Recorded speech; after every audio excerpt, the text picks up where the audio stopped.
ओम श्री सरस्वत्यै नमः। सर्वेभ्यो नमो नमः। सुप्रभातम्। अद्यतनस्य कक्षायां भवतां सर्वेषां स्वागतम्। प्रिय छात्रों, आज हम संस्कृत के इस कालांश में एक नया उपविषय पढ़ने जा रहे हैं, जो है संधि। संधि शब्द सम धन धी अर्थात सम प्लस धी, जिसका अर्थ है मेल जोड़। ये इन सम एक उपसर्ग होता है, उसके हमने प्लस धी किया तो ये संधि शब्द बना।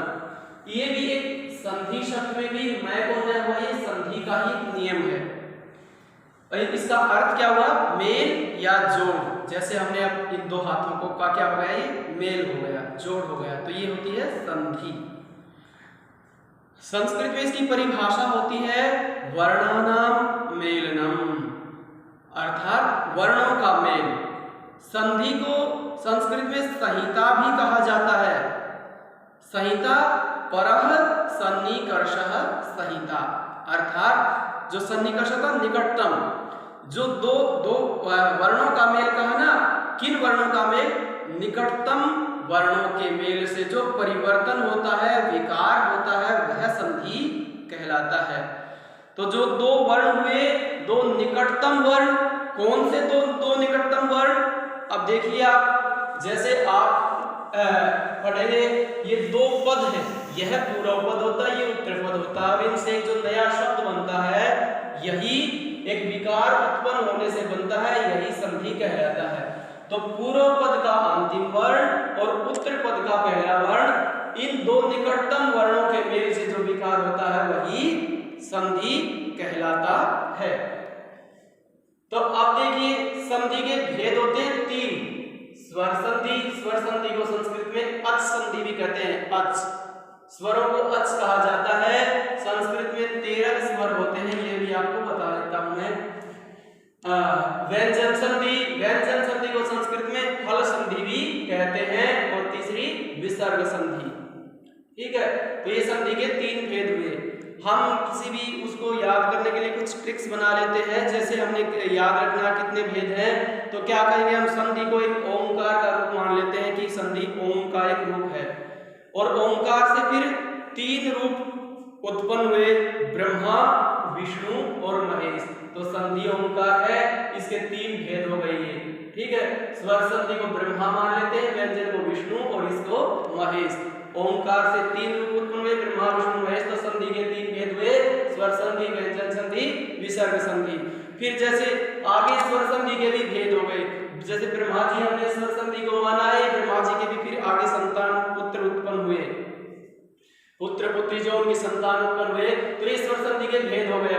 दीर्घ संधि, गुण संधि, वृद्धि संधि, यण संधि और अयादि संधि, ये 5 मुख्य भेद माने जाते हैं। पर रूप और पूर्व रूप, ये भी भेद होते हैं। पर हमारा जो आपका अभी इसी वर्ष संधि आपने पढ़नी शुरू की है, तो पहले वर्ष में दीर्घ संधि और गुण संधि आपके पाठ्यक्रम में दी गई है। दीर्घ संधि, गुण संधि। तो सबसे पहले हम दीर्घ संधि पढ़ते हैं। दीर्घ संधि संस्कृत में कहा जाता है अपः सवर्णे दीर्घः, अर्थात जो समान वर्ण आगे पीछे हों, एक समान, तो उनसे के मेल से जो एक नया शब्द बनता है, वो क्या है? दीर्घ संधि है। जैसे समान वर्ण कैसे? अ प्लस अ। अब हमने दीर्घ संधि की पहचान याद रखनी है। क्या है कि जब पूर्व पद का अंतिम वर्ण अ हो और उत्तर पद का पहला वर्ण भी अ हो, तो अ प्लस अ इज इक्वल टू आ बन जाएगा। इसके लिए प्यारे छात्रों, हमें वर्ण विच्छेद का ज्ञान होना अनिवार्य है, जरूरी है, क्योंकि किसी भी व्यंजन में स्वर छुपा होता है। बिना हलंत के जो व्यंजन होता है, पूरा व्यंजन, उसमें स्वर छुपा होता है, और वह हमें वर्ण विच्छेद के नियम से ही पता चलता है। जैसे सुख है, इसमें अ छुपा हुआ है, इसमें ऊ छुपा हुआ है, तो हमने ये तो देखना नहीं। संधि के लिए सिर्फ देखना है तो पूर्व पद का अंतिम वर्ण और उत्तर पद का पहला वर्ण।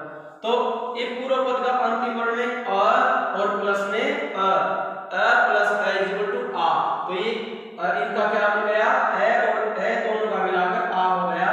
सुख धन अंतः सुखान। सुखांतः। ये क्या हो गया, एक नया शब्द बन गया, सुखांतः। अब पूर्व पद का अंतिम वर्ण अ हो और उत्तर पद का पहला वर्ण आ हो तो भी आ ही बनेगा। जैसे देव धन आलयः, देवालयः। तो इसका जो पूर्व पद का अंतिम वर्ण अ और उत्तर पद का पहला वर्ण आ, तो ये भी क्या बनेगा, आ, देवालयः। एक और मेरे छात्रों में उच्चारण पर भी ध्यान रखना चाहिए। जैसे कई बार हम बोलते हैं विद्यालय, हिमालय, देवालय, तो ये ल नहीं होता, ल पूरा होता, तो ल बोलना चाहिए, देवालय नहीं देवालय, विद्यालय नहीं विद्यालय, हिमालय। कई बार बोलते हैं हिमालय, तो हिमालय में तो क्या हो गया, आधा ल हो गया, आधा ल नहीं होता वहां पर। अगर यह हम ऐसे लिखेंगे ना तो अब तो ये हिमालय हुआ, लेकिन पूरा ल आता है तो हिमालय। देवधन आलय देवालय है।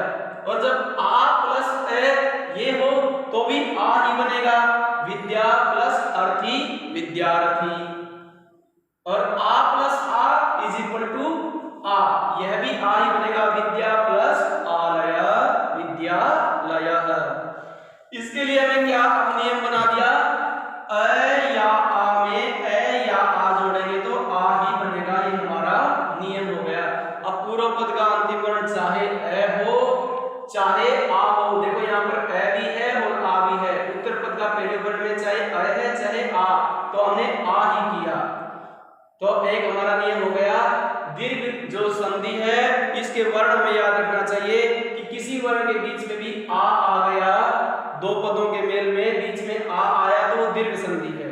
इसके 4 वर्ण होते हैं दीर्घ संधि के, आप याद रखना कि आ, बड़ी ई, बड़ा ऊ और ये बड़ी री, ये चारों वर्ण दीर्घ संधि के बीच में मिलेंगे, आपको तो समझ लेना वो दीर्घ संधि है।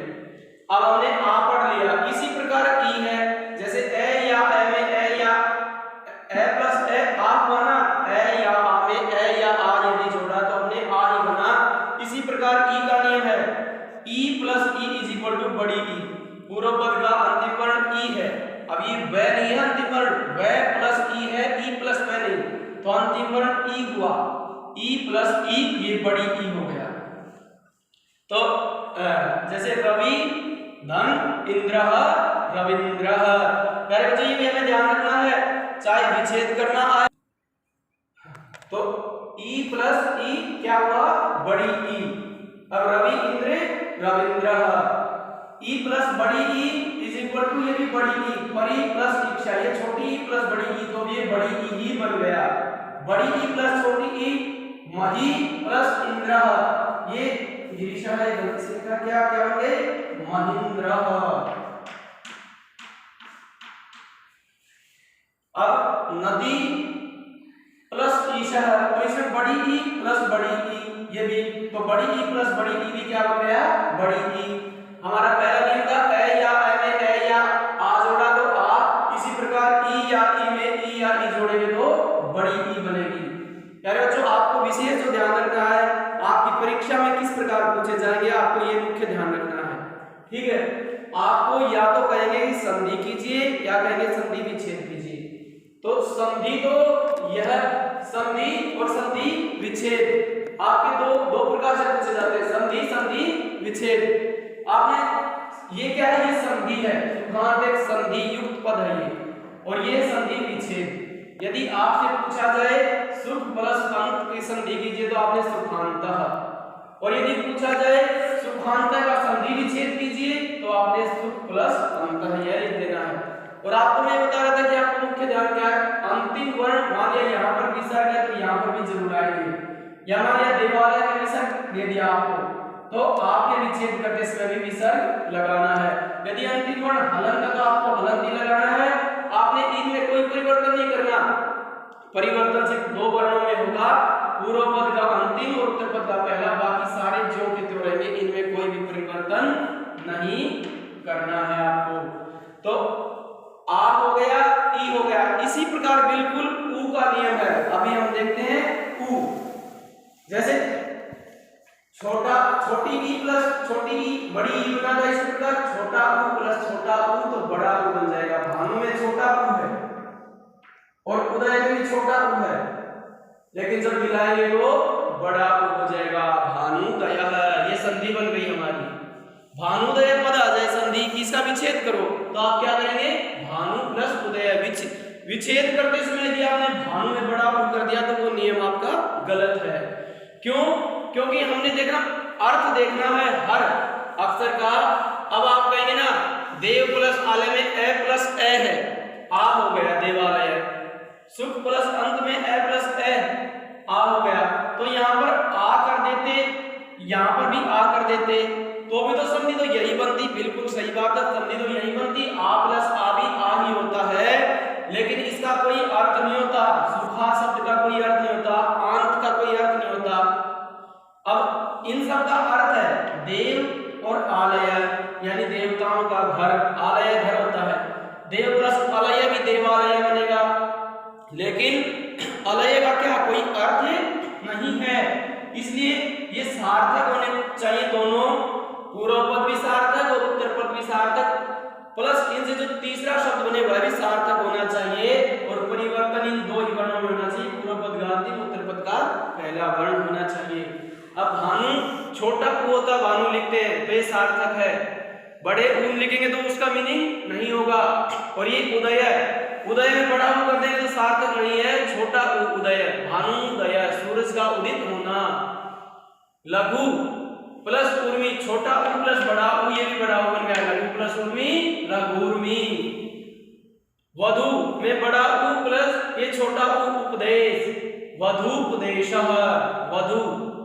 और ये दोनों बड़ा प्लस छोटा मिलकर ये भी बड़ा ही ऊ बनेगा, वधूपदेशः। बड़ा ऊ प्लस बड़ा ऊ, भू प्लस ऊर्ध्वम, ऊर्ध्वम ऊपर, भू मतलब होती भूमि। तो अब ये क्या हो गया हमारा भूर्ध्वम। तो नियम क्या हुआ, ऊ या ऊ में ऊ या ऊ मिलाएंगे तो बड़ा ऊ बन गया। इसी प्रकार री का नियम होता है प्रिय छात्रों, री छोटी री, ये भी छोटी री, ये दोनों मिलकर क्या हुआ बड़ी री बन गया। पितृ प्लस ऋणम, ऋण होता कर्जा, पिता का कर्ज, पितृणम। देखो दीर्घ ये छोटी री में इतना होता है, छोटी री में, बड़ी री करते तो एक और लगा देते इसके नीचे री। जैसे पितृ हम ऐसे लिखते हैं पितृ, ठीक है। अब ये दो री मिला के हमें एक और री इसके नीचे लगा देंगे, पितृणम। तो री आगे छोटी री हो या बड़ी री, जब मिलाएंगे तो बड़ी री ही बनेगी। अब हमारा नियम क्या हुआ, ए या आ में ए या आ जोड़ेंगे तो आ, ई या ई में ई या ई जोड़ेंगे तो बड़ी ई, ऊ या ऊ में ऊ या ऊ जोड़ेंगे तो क्या होगा बड़ा ऊ, री या री में री या री जोड़ेंगे तो बड़ी री। यानी आगे छोटा अक्षर हो चाहे बड़ा, यदि समान अक्षर आगे पीछे हैं तो उसको हमने संधि करते समय बड़ा ही करना है। ये हमारी दीर्घ संधि हुई। अब इसके बाद हम क्या करने जा रहे हैं, गुण संधि पर। अब हम गुण संधि पढ़ने जा रहे हैं। पहले अब हमने दीर्घ संधि पढ़ी, इसके बाद गुण संधि। गुण संधि में भी प्रिय छात्रों जिस प्रकार दीर्घ संधि में 4 अक्षर थे, आ, बड़ी ई, बड़ा ऊ और बड़ी री, जब ए या आ में ये आपस में दीर्घ मिला देंगे तो वो गुण बन जाएंगे। अब देखना अ प्लस छोटी ई इज इक्वल टू ए, यानी पूर्व पद का अंतिम वर्ण अ हो और उत्तर पद का पहला वर्ण यदि ई हो तो इन दोनों को मिलाकर क्या हो जाएगा ए। तो अ प्लस छोटी ई इज इक्वल टू ए। नर धन इंद्रः, ये नरेंद्र। तो परिवर्तन क्या हुआ, दीर्घ संधि में तो दोनों समान वर्ण थे अ प्लस अ, अब गुण में ऐसा नहीं है, आगे तो अ या आ ही रहेगा लेकिन पीछे परिवर्तन होगा। जब अ या आ में ई मिलेगा तो ए नरेंद्र। अब अ या आ में बड़ी ई मिली, यदि अ प्लस बड़ी ई तो भी ए होगा, नर धन ईसह नरेशः। इंद्र का अर्थ राजा होता है, ईसह का अर्थ स्वामी होता है, अर्थ हमें याद रखना चाहिए। अब राजा प्लस इंद्र राजेंद्र, यहाँ पर प्रिय छात्रों राज प्लस इंद्र भी राजेंद्र सही है, क्योंकि राजा का भी अर्थ है और राज का भी अर्थ है, तो दोनों सार्थक है। ये आ प्लस बड़ी ई तो ये भी ए बनेगा, जैसे उमा धन ईशः, उमा किसको कहते हैं? माता पार्वती को कहते हैं, और ईशा उनके स्वामी। तो उमा का भी अर्थ हुआ, ईशा का भी। उमेश कौन हो गए? भगवान शिव, उमेशः। तो तीनों का अर्थ हुआ। अब उम प्लस ईशा भी उमेशा बनेगा, लेकिन उसका कोई अर्थ नहीं होगा। रमा कहते हैं माता लक्ष्मी को, रमा धन ईशः रमेशः। सुरेशः, सुर कहते हैं देवताओं को, और ईशा के स्वामी। सुरेश कहते हैं राजा इंद्र को, यानी देवताओं के राजा सुरेशः। तो नियम क्या बना? ए या आ में ई या ई जोड़ दिया तो ए। संस्कृत में इसके लिए सूत्र होता अदेन गुण है आद गुणः। अदेन गुण से गुण संज्ञा होकर के आद गुण से गुण हो जाता है। तो अ प्लस ए या आ में ई या ई तो ए। इसी प्रकार अ प्लस छोटा उ ओ, जैसे वार्षिक प्लस उत्सव वार्षिकोत्सव। तो ए हो या आ हो, पीछे छोटा उ हो या बड़ा उ हो, तो ओ ही बनेगा। आ गया जैसे गंगा प्लस उद्गम, उद्गम होता है जल, गंगा प्लस उद्गम गंगोद्गम, गंगा का जल। अब ए प्लस री, छोटी री हो या बड़ी री हो तो अर बनेगा, जैसे देव प्लस ऋषि। यहाँ पर थोड़ी सी समझने की जरूरत है प्रिय छात्रों, आप इसमें संशय किसी प्रकार का नहीं है। देखो इसका तो ए चला जाएगा, इसका री, अब दोनों का अर बनेगा। मैंने पहले ही कहा था वर्ण विच्छेद का ज्ञान होना चाहिए। अब इसको जोड़ेंगे तो देखो एक प्रकार, तो ये देव का वह हलंत बच गया, आगे आ गया अर, और इसके बाद आ गया सी। अब इसको मिलाएंगे तो ये वह में ए मिल गया, ये देव पूरा हो गया। रह आधा तो ऊपर चला गया, आधा रह हमेशा ऊपर होता है, पूरा रह नीचे होता है, तो ये क्या हो गया? देवर्षि। अब आप होता है यहाँ पर, अब मान लिया राजा प्लस ऋषि होता तो आ प्लस ई है तो राजर्षि बन जाता। दोनों के स्थान पे तो अर ही बच गया, राजर्षि। जैसे आ प्लस री का एक और है महा प्लस रिद्धि, महर्धि। बहुत महा था बड़ा, रिद्धि जैसे रिद्धि और सिद्धि सफलताएं जो प्राप्त होती है, महर्धि। अब अंतिम जो इसका नियम है ए या आ में यदि ली जोड़ेंगे तो अल बनेगा, जैसे तव, तव के अंत में क्या है? अ प्लस ली अल, तो क्या बन गया? ये तव प्लस ली कार है। तव होता तुम्हारा, जैसे म होता मेरा, तव होता तुम्हारा। ली कार ये समय के लिए आता है, जैसे लकार होते हैं हमारे, तो ली मिल गया अल। ए या आ में ली जोड़ेंगे तो अल बन गया, जैसे ली को अल हो गया। तव अल और कारह, तो इसको मिला दिया तो क्या बन गया? तवल कारह। तो प्यारे छात्रों अब हमारा नियम क्या हुआ? चार अक्षर तो हमारे हो गए। दीर्घ संधि के हमें याद रखना चाहिए, यदि किसी संधि के अक्षरों के बीच में ये आ जाए आ, बड़ी ई, बड़ा उ और बड़ी री, तो ये हमारे हैं दीर्घ। और इन दीर्घ को ही ए या आ में यदि दीर्घ आपस में मिला देंगे तो गुण बन जाएगा, यानी ए या आ में ई या ई ए, उ या उ जोड़ेंगे तो ओ, और री या री जोड़ दिया तो अर, और इसमें यदि री मिला देंगे तो अल। ये चार अक्षर हुए हमारे दीर्घ के और चार अक्षर हुए गुण के। ये हमारी पहचान हो गई, हमें बीच में पहचान लेना चाहिए। यदि ये अक्षर बीच में आ जाए तो गुण संधि के अक्षर है। जैसे मान लिया ए आ गया तो ए हमारा गुण संधि है, ओ आ जाए ओ भी गुण संधि का। अर ये यदि चारों वर्ण किसी के बीच में आ जाए, चारों स्वर, तो होती स्वर संधि, और ये चारों स्वर आ जाए तो गुण संधि। तो जो हमारी स्वर संधि की पहचान ये होती है, इसमें पूर्व पद का अंतिम वर्ण स्वर होता है, उत्तर पद का पहला वर्ण स्वर होता है। जब स्वर में स्वर मिलाते हैं उनका जो परिवर्तन होता है तो वही स्वर संधि कहलाती है। अगली जो संधि है इसकी पहचान के लिए देखो, ये जैसे ट्रिक्स होती है ना, नियम, हमने ये आपकी वैसे पाठ्यक्रम में नहीं है, थोड़ा बताता हूँ। जैसे एक ये पहचान याद करने की है, बिन चुन्नी के दीर्घ है, एक चुन्नी गुण जान, दो चुन्नी के वृद्धि है, यही यण की पहचान। और इनसे जो बने उसे अयादी जान। मतलब एक चुन्नी, यहाँ पर चुन्नी एक पाई कहा जाता है, यानी एक ही मात्रा, यानी यह दीर्घ संधि में कोई भी एक ही मात्रा नहीं होती, तो बिना चुन्नी के वो दीर्घ संधि हो गई।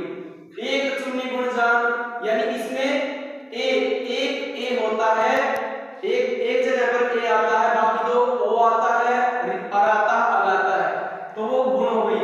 वृद्धि संधि में इसी प्रकार एक और आई दोनों आते हैं, वो वृद्धि होती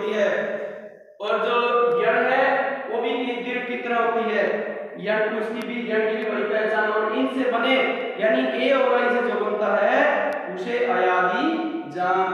प्रिय छात्रों, ये आपकी संधि हुई। यदि फिर भी किसी भी छात्र को कोई भी शंका है, आप निसंकोच निसंदेह अपने अपने अध्यापक से पूछ सकते हैं। आपकी परीक्षा में विच्छेद करना आएगा और जोड़ना आएगा, तो आपको जोड़ना और अलग करना आना चाहिए। बड़े सरल है, आपको समझ आएगा।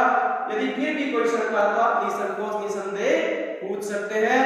धन्यवाद। जय हिंद, जय भारत।